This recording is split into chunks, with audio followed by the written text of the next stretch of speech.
दिन हो गए, अब तो 7 दिन सुदामा के पास भोजन की व्यवस्था नहीं है, रुक्मणी को नहीं देखा गया। रुक्मणी ने क्या किया, बोले महाराज आप मुझे आज्ञा दीजिए। बोले रुक्मणी बात मानो, उसके कर्म में है नहीं, अभी कर्म में है नहीं, क्योंकि वो कर्म बंधन कटेगा नहीं तब तक उसको सुख नहीं मिलेगा।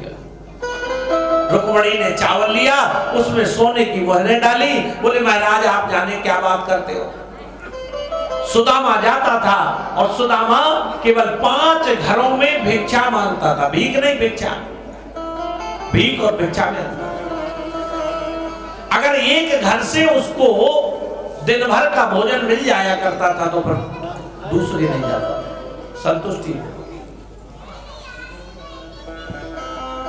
भिक्षा का पात्र लिया, पहले ही घर में रुक्मणी ने गृहिणी का भेष बनाया और उसको चावल और मोहरें उसके सुदामा के पात्र में डाल दी। सुदामा ने कहा आज मेरे गोविंद ने दे दिया, अब कल का कल से देखेंगे।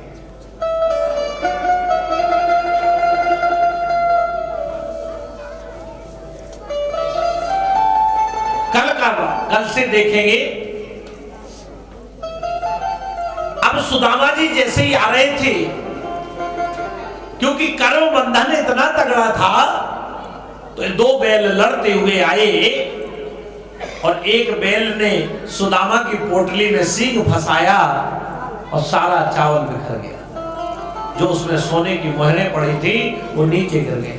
सुदामा ने आंख बंद की और बोले ठाकुर जैसी तेरी इच्छा, आज भी लगता है तुझे एकादशी का व्रत करवाना है, कोई बात तेरी मर्जी का, मैं तो तेरी मर्जी में मेरी अर्जी है, मैं हमेशा तेरी मर्जी में जीना चाहता। सुदामा घर आए। आज पहली बार सुशीला ने, ध्यान देना, पहली बार सुशीला ने थोड़े कड़क वचन कहे। आज तक सुशीला ने कोई बात नहीं बोली। क्यों बोले? वो भी क्योंकि उससे बच्चों की तड़प नहीं देखी गई। एक माँ सब कुछ बर्दाश्त कर लेती है, लेकिन 8-8 बच्चे हैं और 7 दिन से भोजन ना मिला हो, उस माँ पे क्या गुजरेगी? बोले क्यों, आपको थोड़ा भी चिंता नहीं है बच्चों? आज पहली बार जो शब्द बोले वो कितने मर्यादित थे। बोले अगर आपको इनको भोजन खिलाने की हिम्मत नहीं थी तो आपको संसार में बच्चों को जन्म नहीं देना था।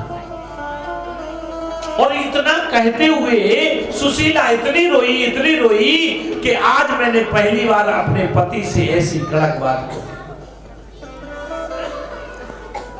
क्योंकि कहा है कि धीरज धरामो मित्र अरुणारी, धीरज धरामो मित्र अरुणारी, धीरज धरामो मित्र अरुणारी, धीरज धरामो मित्र अरुणारी, आपतकाल रखिए जाए, आपतकाल रखिए जाए। इन 4 की पहचान भाइयों बहनों माताओं विपत्ति की समय, धीरज, आपका धैर्य विपत्ति में जिसका धैर्य साथ दे दे वही धैर्यवान कहलाता। आज हमारे पास सब कुछ है तो हमारी माताएं हमारे साथ है, बहनें साथ में। अगर पति देवता के पास कुछ नहीं है तो अपना सूटकेस लगा के मायके के लिए चल दिए। माताओं बहनों वही धीरज धर्म मित्र अरुणारी, आपतकाल परखियो चारी, ये विपत्ति के समय जो काम आए वही मेरे सच्चे साथी। आज सुशीला को बहुत दुख हुआ कि आज पहली बार हम बोले। आज भी सुदामा खाली हाथ वापस लौट आए, रात्रि विश्राम किया। आज सुदामा पहली बार नेत्रों में 2 आंसू गिरे, नेत्रों से। क्यों गिरे? इसलिए नहीं कि बच्चे भूखे, बच्चे भूख की बात करते, पिताजी मुझे भूख लगी है, तो कहते कृष्ण नाम का सहारा ले ले बेटा, विश्वास।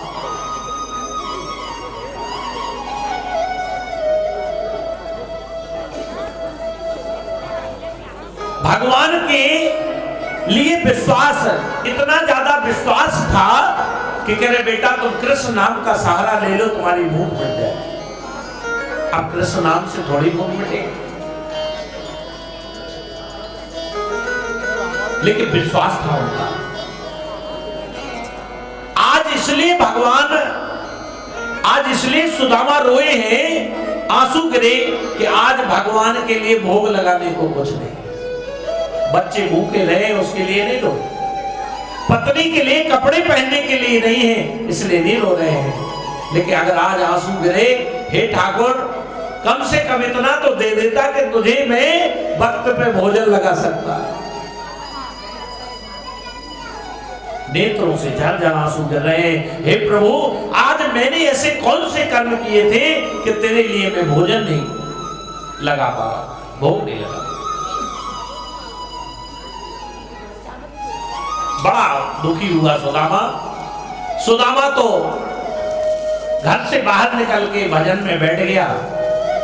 इधर भगवान ने सोचा कि ये ऐसे आने वाला नहीं है, एक साधु के भेष बनाया और सुशीला के दरवाजे पर पहुंचे भिक्षाम देई। सुशीला अंदर से आवाज दे रही है कि हमारे यहाँ बाबा आपको भिक्षा नहीं मिल पाएगी। तो संत महाराज कह रहे भिक्षा क्यों नहीं मिल पाएगी बहन? बोले इसलिए नहीं मिल पाएगी कि हमारे यहाँ शोर पड़ गई है। शोर समझ रहे हो? हम कोई जब बालक घर में जन्म लेता है तो उस समय अशुद्धि हो जाती है, उसे शोर कहते हैं। बोले शोर पड़ गई है। अब घर इतना बड़ा तो था नहीं, सामने से एक लकड़ी का खम्मा खड़ा हुआ तो उसके बगल में छिपी हुई थी। सामने इसलिए नहीं आ रही थी कि साड़ी जो पहने थी वो साड़ी कम खिड़की ज्यादा, गरीबी, साड़ी कम खिड़की ज्यादा। रो रही है अंदर से। क्यों रो रही है? आज पहली बार खुल के इसलिए रोई कि आज मेरे दरवाजे पर साधु आया है और मैं उसे कुछ दे नहीं पा रही। हे प्रभु मैं मर जाती भूखे, मुझे कोई गम नहीं था, लेकिन कम से कम इतना तो दे देते कि एक संत मेरे दरवाजे से भूखे नहीं जाते। कि साईं इतना दीजिए कि जामे कुटुंब समाए और मैं भी भूखा ना रहूं, साधु भी भूखा न जाए। आज पहली बार खुल के रोई सुशीला। बच्चों के दुख भूख से नहीं रोई। क्यों रो रही है? कि आज मेरे दरवाजे से कोई साधु भूखा जा रहा है, उसको मैं कुछ दे नहीं पा रही। इससे बड़ा दुर्भाग्य जीवन में क्या होगा कि एक साधु दरवाजे आए और मैं कुछ देना पा।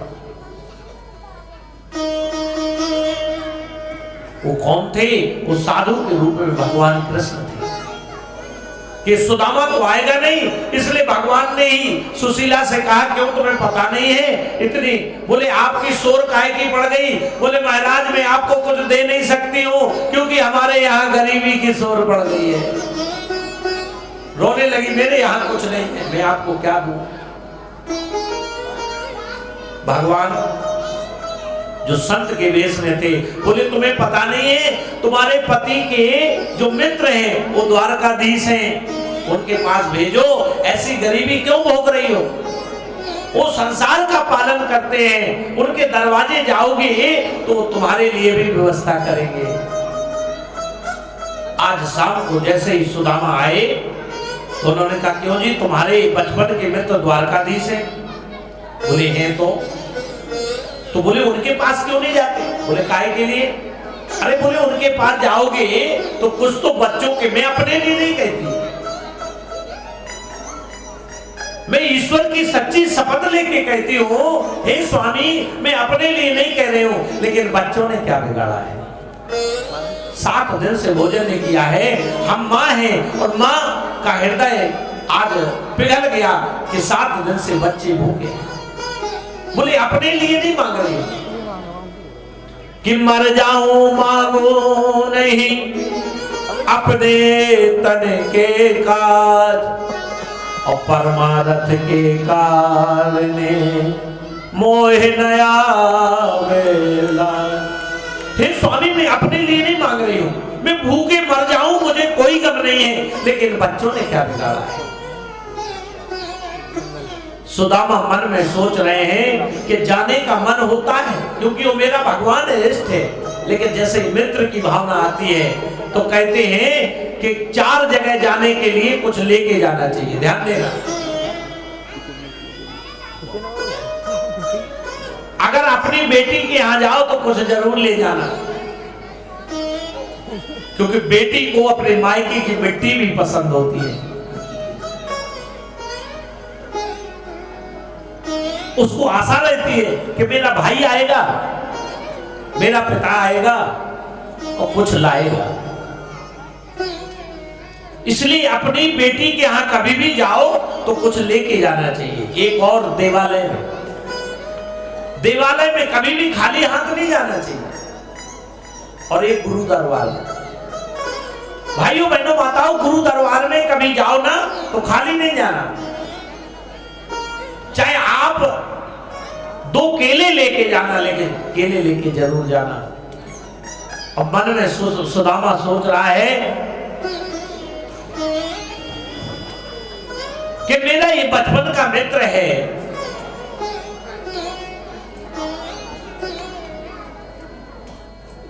और मित्र के यहां जाऊं तो खाली हाथ नहीं जाना चाहिए। कैसे जाऊं? विचार करिए, उसके पास इतना कुछ नहीं है कि मित्र को भेंट क्या ले जाऊं। ध्यान देना, मित्र के यहां जाओ तो खाली नहीं जाना चाहिए। आज सुदामा बड़ा गंभीर होकर के सोच रहा है क्या ले जाओ। बोले स्वामी आप चिंता मत करो, आज सुशीला मांगने के लिए गई। ध्यान देना, संसार में उसी को मिलता है जिसके पास कुछ होता है, और जिसके पास कुछ होता नहीं है ना, वो 10 दरवाजे पर भी मुंह मारेगा तो लोग उसकी सुनते नहीं। एक और अर्थ है, अगर आज आपके पास सब कुछ है तो समझिए उसकी कृपा है। आज अगर आप सबके पास सब कुछ है, सब आपकी मदद कर रहे हैं, सब आपको पूछ रहे हैं, तो समझिए उसकी कृपा है।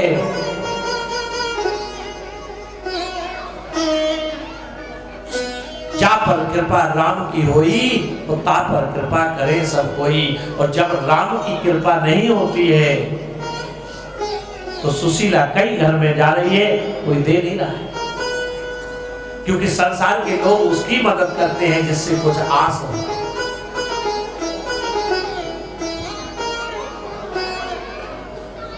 सुशीला ने सोचा कुछ लोग देने वाले तो है नहीं, तो उसने एक युक्ति लगाई। सबके यहां बोली एक एक मुट्ठी चावल दे दो मुझे।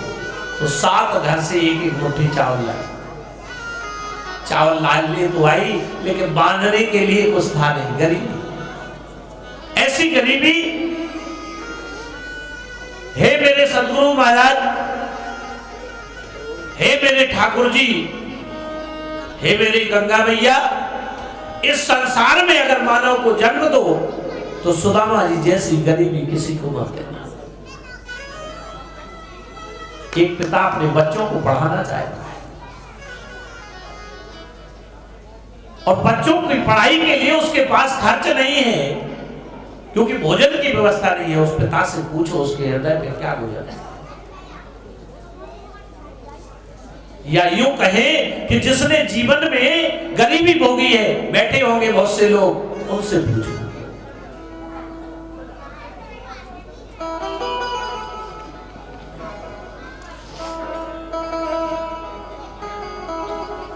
उस गरीबी में अच्छे अच्छे रिश्ते, नातेदार आपका साथ छोड़ देते। सुशीला कई घर जा रही है, लेकिन कोई एक एक मुट्ठी चावल के लिए भी 7 घर लग गए। आज बांधने के लिए कुछ नहीं है। गरीबी, कितनी भयानक गरीबी।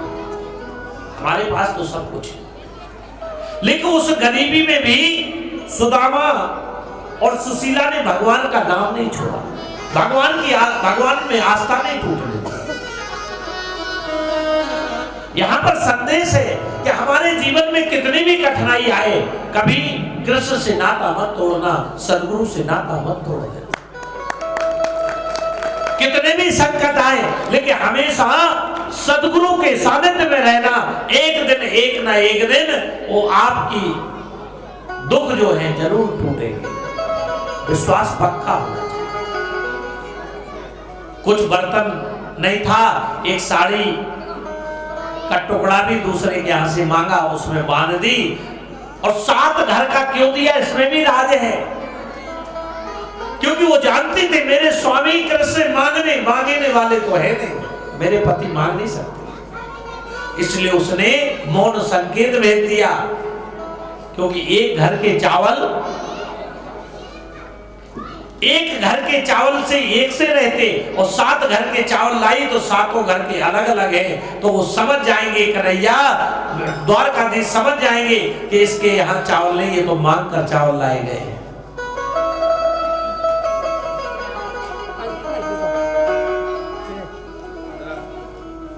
जा रहे हैं सुदामा जा रहे हैं पोटली बांध के, बोले वृंदावन में हरिलाल की। जीवन की डोर तुमसे बांधी है सावरे, जीवन की डोर तुमसे बांधी है सावरे। दर्शन की भीख दे दो, दर्शन की भीख दे दो, कहना है बाबरे, जीवन की डोर तुमसे बांधी है सावरे। कि भूख लगती है, प्यास लगती है, जिंदगी अब उदास लगती है, और कैसे आऊं मैं द्वारिका तेरी, आस भी अब निराश लगती है। हे घनश्याम, मैं कैसे आऊं, क्योंकि जन्मों के पाप बंधन से मैं बंधा हुआ हूं। सुदामा मन में सोच रहा है कि तेरे पास तो जिसका मन निर्मल होता है वो जाता है। मेरे कर्मों, मेरे जीवन के तो अनेक ऐसे कर्म हैं कि ना चाहते हुए भी मुझसे पाप हो जाता है। मैं कैसे रहूं? तू ही कोई कृपा की कोर कर दे, तभी मैं तेरे दरबार आ सकता हूं। बड़ी भारी चिंता में सुदामा मन से गया, और कुछ दूर तो पैदल चला। सुदामा की स्थिति फटी हुई धोती पहने है, पहनने के लिए पैर में कोई खड़ाऊ जूता नहीं है। शरीर ऐसा है कि अब गिरे कि तब गिरे, दुबला पतला सा। बड़ी भारी चिंता हुई। चलते चलते एक नदी आ गई, एक केवट वहां पर आ गया। बोले कोई नदी के उस पार जाने वाला है क्या? सुदामा बोले हाँ भैया, हम जाएंगे तो सही, तुम पार लगा दोगे क्या? जैसे ही सुदामा नौका में बैठने लगे तो केवट ने पूछा कुछ है कि ऐसे ही बैठ गए? नौका में तो बैठ गए, लेकिन कुछ है आपके पास? बोले भैया पैसा हमारे पास है नहीं, और तुम बिना पैसे के पार लगाओगे नहीं, सो हम उतर जाते हैं। जैसे ही उतरने लगे तो हाथ पकड़ लिया। बोले कोई बात नहीं, मैं तुम जैसों को बिना पैसे के ही पार लगाता हूं। अच्छा आइए, आप जैसों को बिना पैसे के ही पार लगाते हो। मैं केवट की नौका में बैठ गए। मैं आपको जरा स्पष्ट कर दूं कि केवट कौन है। एक केवट और कोई नहीं है, वही कन्हैया केवट के रूप में आकर के और नाव पे बैठ करके केवट बन गया। वो तो हर पल हमारी मदद करता है। नदी आ जाए तो नाव लेकर आ जाता है, समस्याएं आ जाए तो समाधान लेकर आ जाता है। बार बार वो केवट सुदामा की तरफ देखे, चेहरे तरफ देखे। क्यों देख रहे हैं? मन में ये सोच रहे हैं धन्य सुदामा, इतनी परेशानियों के बाद भी तेरे मुख पे थोड़ा भी चिंता नहीं है और रात दिन तू मेरे नाम के सहारे में लगा हुआ है। लग तो ऐसी रहा है कि तेरे चरणों को चूम लूं, लेकिन भगवान को लगा कि ये भेद खुल जाएगा। तो बोले, केवट ने कहा पंडित जी बुरा नहीं मानो तो एक बात पूछूं। बोले पूछो केवट भैया क्या बात है। बड़ी सुंदर मधुर आवाज में बोला, सुदामा जी बोले आप जा कहां रहे हो? बोले मैं द्वारकाधीश से मिलने जा रहा हूं।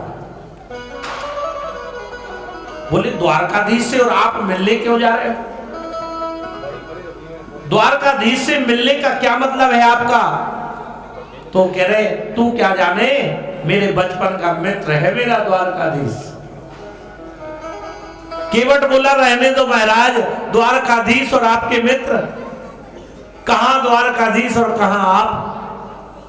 सुदामा जी बोले तू क्या जाने, तेरे जीवन भर तूने नौका ही चलाई है। मेरा कन्हैया मेरा रूप नहीं देखता है, मेरा कन्हैया मेरा रंग नहीं देखता है, मेरा कन्हैया जायदाद नहीं देखता है, मेरा कन्हैया जमीन नहीं देखता है, मेरा कन्हैया तो सिर्फ मन देखता है, भाव देखता है।